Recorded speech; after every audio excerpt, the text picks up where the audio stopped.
Saudara-saudari, selamat berjumpa.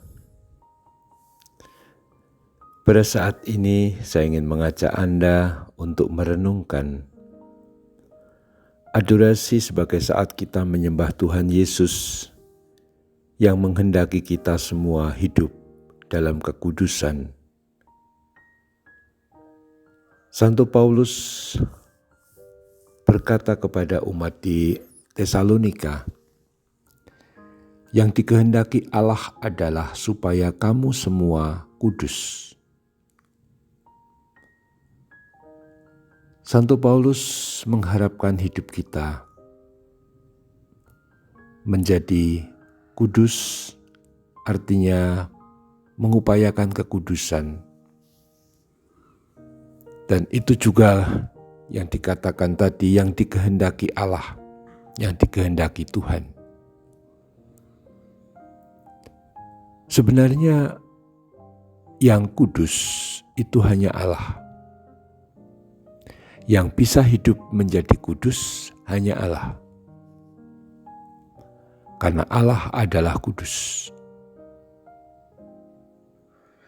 Akan tetapi, Allah juga menghendaki umatnya hidup dalam kekudusan Allah. Dengan Yesus Kristus Tuhan kita yang diutus oleh Allah Bapa ke dunia untuk menyelamatkan, menebus kita, dan Ia meninggalkan Roh Kudus di hati kita masing-masing dengan pencurahan Roh Kudus, memungkinkan kita untuk ambil bagian dalam kekudusan tersebut.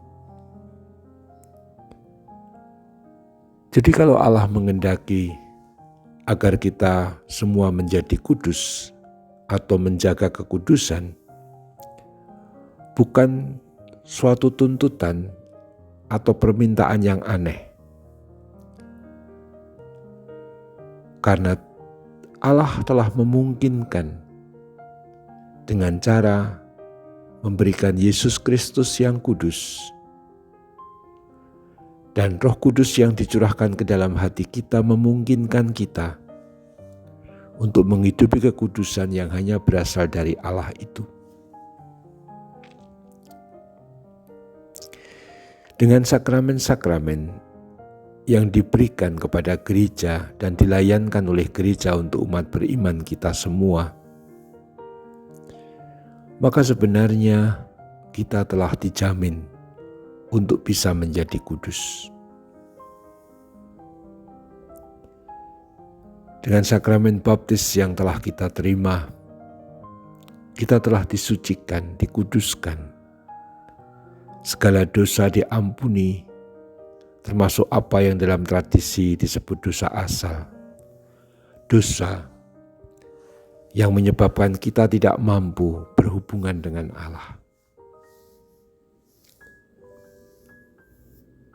Berkat baptisan kita semua dimungkinkan untuk ambil bagian dalam kekudusan Allah.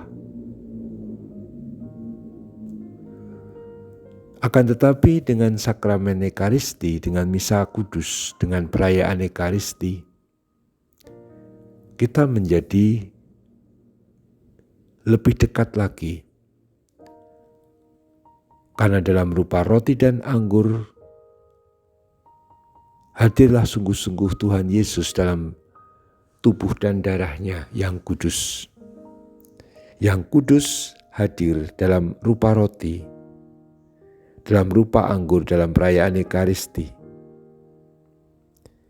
yang kita sambut dalam komuni suci. Begitu pula kalau kita sedang adorasi, kita sedang menatap Tuhan Yesus yang kudus. Dan kita semua berkat Ekaristi yang telah kita terima, dalam diri kita ada kekudusan. Siapa yang kudus? Tuhan Yesus. Apa yang kudus? Sakramen Maha Kudus, komuni suci yang kita terima, yang telah kita sambut, kita telan, menyatu dengan raga, jiwa kita, roh kita. Dan ini memungkinkan kita memiliki kekudusan bukan karena hidupku kudus, bukan karena pertama-tama moral kita itu baik, sebab kita semua menyadari betapa lemahnya kita, betapa mudahnya kita berdosa. Tetapi marilah kita ingat bahwa dalam diri kita ada yang kudus. Maka Santo Paulus dalam surat-suratnya ketika mengatakan salam kepada orang-orang kudus, bukan pertama-tama itu soal moral, bahwa umat yang disapa Santo Paulus tidak punya dosa. Enggak. Istilah salam kepada orang-orang kudus itu justru dalam konteks Ekaristi. Karena orang-orang umat beriman termasuk kita, kalau sudah menyambut tubuh Kristus, menyambut Ekaristi, maka yang kudus tinggal dalam diri kita, sehingga kita dapat disebut orang kudus. Yang kudus tentu saja adalah Tuhan, dan kita ambil bagian. Kita ketularan, kita kena dampak kekudusan Tuhan yang ada dalam diri kita. Barulah dari sana muncul apa yang diminta oleh Santo Paulus tadi, supaya kita semua kudus, artinya menyesuaikan dengan kekudusan yang kita terima, agar hidup kita itu laras sesuai dengan kekudusan yang ada dalam diri kita. Maka hidup baik, hidup suci, suka berdoa, suka adorasi seperti saat ini, kita mudah melayani sesama, menolong orang lain dengan ringan tangan. Kita suka memberi senyuman yang membuat orang merasa disapa dengan happy, dengan sukacita. Ini semua adalah perwujudan kekudusan yang telah kita terima dari Tuhan. Karena Tuhan hadir dalam diri kita, dan kapan saya membagikan kekudusan Tuhan itu kepada sesama? Ya ketika kita berbuat baik kepada setiap orang, membagikan kekudusan Tuhan kepada siapapun. Maka kekudusan itu sesuatu yang sangat real hidup dalam diri kita.